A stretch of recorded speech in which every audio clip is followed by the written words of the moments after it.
સુરતમાં નાર્કોટિક્સ ડ્રગના કેસનો wanted mafia આરોપીની સાયબર ક્રાઇમે તેને ઝડપી પાડ્યો છે। ક્રાઇમ બ્રાન્ચે વેશ પલટો કરી આરોપી ડ્રગ માફિયા મોહમ્મદ લઈક યુસુફ શેખની ઉત્તર પ્રદેશના આંબેડકરનગર જિલ્લામાંથી ધરપકડ કરી છે।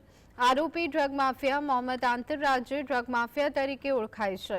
આરોપી વિરુદ્ધ 7 વધુ ડ્રગના ગુનાઓ નોંધાયા છે તથા છેલ્લા 4 વર્ષથી નાસ્તો ફરતો હતો।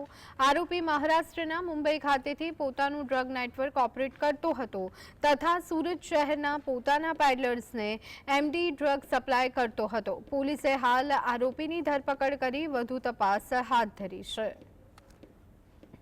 સુરત ક્રાઇમ બ્રાન્ચની ટીમ દ્વારા યુપી આંબેડકરનગરથી મોહમ્મદ લઈક યુસુફ શેખ નાઓને પકડી પાડવામાં આવ્યો છે, જે સુરત સિટીના અલગ અલગ 7 થી વધુ કેસોમાં એનું નામ ખુલી ચૂક્યું છે। સુરતનો મેઇન સપ્લાયર છે।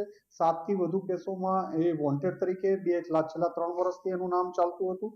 સુરતની ટીમ દ્વારા આંબેડકરનગરમાંથી કાલે એક ઓપરેશન હાથ ધરી અને એની ધરપકડ કરવામાં આવી છે।